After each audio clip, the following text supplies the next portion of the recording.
Hi friend, তোমরা সবাই কেমন আছো? আশা করি ভালো আছো। আজকে আমি তোমাদের কাছে নিয়ে চলে এসেছি বাঁধাকপির পকোড়া রেসিপি। তোমরা সবাই দেখতে থাকো। চলো তবে শুরু করা যাক। প্রথমে আমি বাঁধাকপি ভালো করে কুচিয়ে নিয়েছি, এরপর ধুয়ে জল ঝরিয়ে নিয়েছি। এখানে আমি পেঁয়াজ কুচি করেছি, লঙ্কা কুচি, ধনেপাতা কুচি। এরপর একটা পাত্র নিয়ে নিয়েছি, কুচানো বাঁধাকপিগুলো দিয়ে এরপর লঙ্কা কুচি, পেঁয়াজ কুচি, ধনেপাতা কুচিগুলো দিয়ে এরপর লবণ দেব পরিমাণ মতো।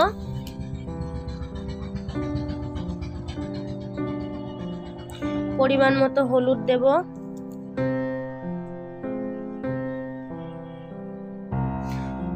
লঙ্কা গুঁড়ো, চিনি স্বাদ মতো, গোটা জিরে, কালো জিরে,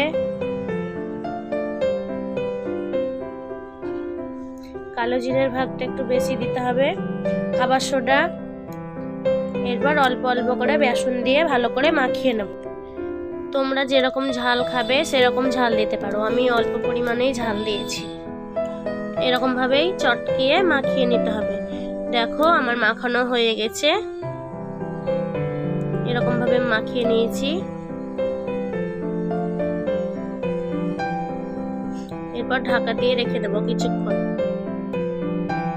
ততক্ষণে আমি তেল গরম করে নেব।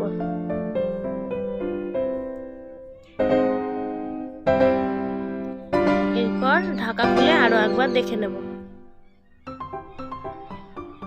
দেখো মাখানোটা ভালোই হয়েছে, আমার তেল গরম করা হয়ে গেছে। এরপর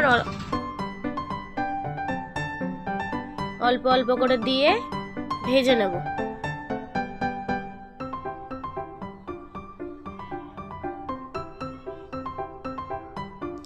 বাঁধাকপির পকোড়া খেতে খুবই সুন্দর লাগে ও মুচমুচে হয়। তোমরা এরকম ভাবেই তৈরি করে সবাই খাবে। আমাদের বাড়িতে সবাই পছন্দ করে। দেখো এবার উল্টে পাল্টে ভেজে নেব।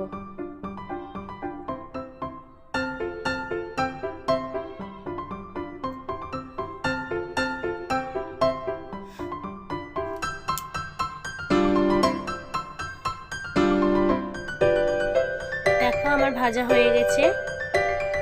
এরকম ভাবে লাল লাল করে তোমরা ভেজে নেবে। ভালো লাগলে অবশ্যই আমার চ্যানেলটিকে লাইক করে সাবস্ক্রাইব করে আমার পাশে থাকবে আর অন্য ভিডিও পাওয়ার জন্য। আশা করি ভালোই লাগবে। দেখো আমার ভাজা হয়ে গেছে, এরপর তুলে নেব। এরকম ভাবেই সবগুলো ভেজে নেব।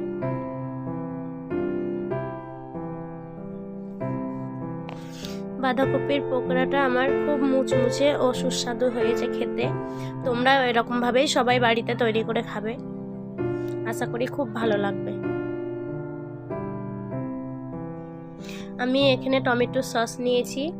তোমরা চাইলে চা দিয়েও খেতে পারো কিংবা টমেটো সস দিয়েও খেতে পারো।